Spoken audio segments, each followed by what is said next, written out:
Hey guys, subscribe for daily content, and if you're shopping for gear, make sure you check out the description for the newest items at some of the very best online retailers. There's also links for some of the items that I personally recommend. Thanks! What's going on, YouTube? Metal Complex here, and today I've got something super exciting to share with you guys. Something from someone that I should have, handled a long time ago, or work from someone that I should have handled a long time ago. The person behind this knife, I'm thinking in my head, did I say anything suggestive? I probably did. You guys can make fun of me in the comments, that's fine. The person who designed this knife is none other than Steve. I just realized I don't know how to pronounce your last name. Steve, sorry. Callari? It can't be Callari. There's no way. Super Steel Steve, you guys may know him as. He and I have been friends since pretty much the beginning of my channel. He, at some point, taught himself how to make knives. And my understanding is that his work is extremely popular. So I haven't the foggiest why I haven't gone out of my way to take a look at his work, but I finally have an opportunity, and I'm super excited to take this out and actually take a look at it. Thanks so much to Blade Binge for sending this in. Some quick information. This is actually going to drop tomorrow. If you're watching this on the Wednesday that I uploaded it, it's going to drop tomorrow, which is February 27th, 2025, at 8 p.m. Eastern Time on bladebinshop.com. Don't worry, I'm going to have it linked down in the description so that you go to the right place. It's a limited run of 75 pieces, so if you're interested in this, which I'm going to give you some reasons, there's a couple, but at least some on-paper stuff. But yeah, if you're interested, it's going to drop tomorrow, which is really, really cool. Okay, so thanks so much to my patrons for supporting me. Let's get this out. What do I have? I believe this is camo carbon for the... Ooh, beautiful. So this is a 100% handmade fixed blade. Now, here's the deal. Here's the deal with... Yeah, I can tell right away. Boy, just splintering the fibers of my dead skin there. So Steve is big on... Those people who know Steve are going to be like, he's really putting it lightly. Steve is big on heat treatment. And when I say he's big on heat treatment, this CPM MagnaCut blade has been hardened to... I'm not trying to cover anything up. 64 to 65 HRC. So not only is it super hard, it's also incredible in terms of geometry. I mean, behind the edge, the camera's having trouble focusing. Look at this. Oh, boy. This is cool. This is me. I'm not even a fixed blade guy, and it's making me want to order something directly from Steve. You can see his logo right there. So cool. So 100% handmade, to my knowledge, hand sculpted for the Tiffany blue camo carbon scales, which look really nice, especially with the bright blue layers directly underneath and then down into the tang, which, by the way, it's all perfect, like the transition from the scales and the pins and everything like that. Very, very beautiful. Is this copper for the lanyard barrel? Very nice. I don't think I've ever heard of anyone hitting MagnaCut this high. I just realized that just now. I'm realizing that MagnaCut can go even further beyond 64 HRC. Sorry, the Dragon Ball Z quote popped into my head. But I didn't know it could actually go harder than that. How high can this actually go? I mean, that's just absolutely crazy. I do think that's really, really cool, though. You're going to have lots of different people giving lots of different opinions on the pros and the cons of taking a composition like MagnaCut that high.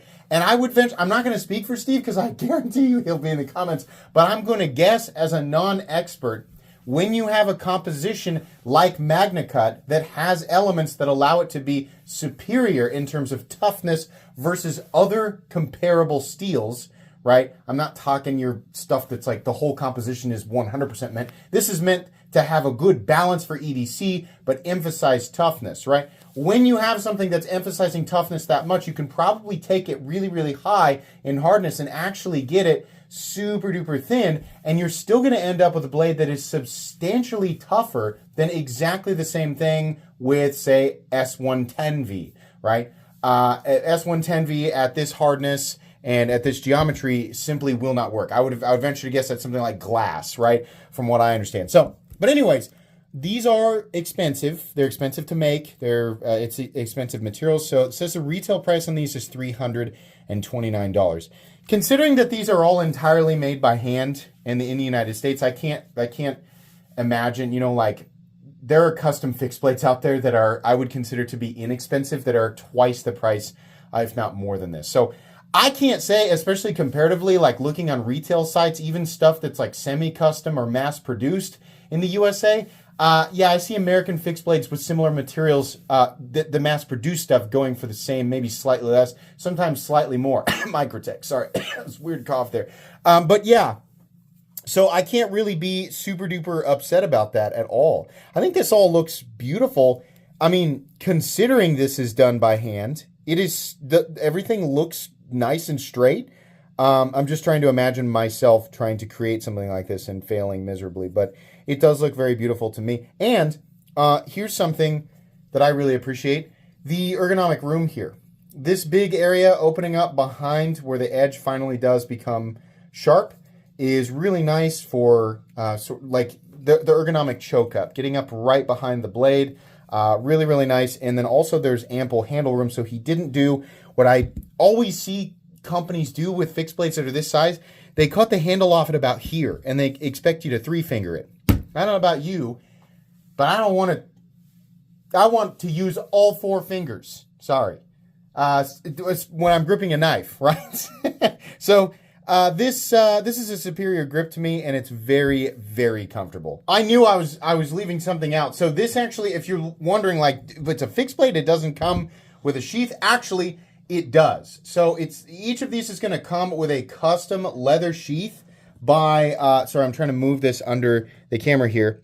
This is the message they sent me. This is by Taylor Cortez or at Taylor TED, Taylor TED by Cortez on Instagram. You can see right there. I probably just said it incorrectly. But if you want to check out his work, then you can go to his Instagram and see for yourself. But yeah, each of these, sorry for the earthquake there. The iPad was in a very inconvenient location. But yeah, considering it's coming, the entire package here is a fully handmade custom knife by Steve with ridiculous HRC numbers, and a fully handmade leather sheath. I don't really have a problem with that price tag. Then, on the flip side of that, the price and the objects are going to be for some people and not for others. But I do like them keeping with the dark mode theme here. If you didn't pick up on that, I can't imagine that was by accident. That's kind of Blade Bench's thing, to do the blue and the black, right? Or the kind of teal, or the Tiffany blue and the black, I guess is what we want to call it. But yeah, that's really, really cool. I'm glad that they're, sticking with that.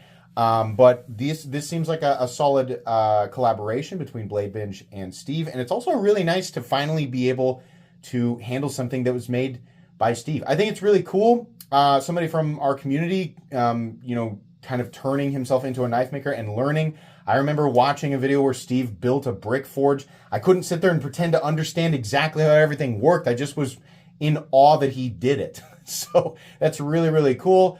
Make sure you guys check out Steve. I'll try and share his Instagram down in the description and any other links that he would prefer that I share. But yeah, I'll have the appropriate links for this knife to check out on the Blade Bench shop. Make sure you guys check out Blade Bench as well, both the Blade Bench shop and, of course, the Blade Bench website with the secondary market, buying, selling, and trading. Please make sure to follow me on Instagram at metal_complex. If you enjoyed this video, leave a like. If you'd like to check out my other content, I do, of course, have lots of videos of knives that are either expensive or inexpensive that I do or don't like, so check those out. And if you enjoy all my content, go ahead and click on that Metal Complex logo right there and subscribe, because there's definitely more coming. Thanks again for watching, everybody, and have a great day.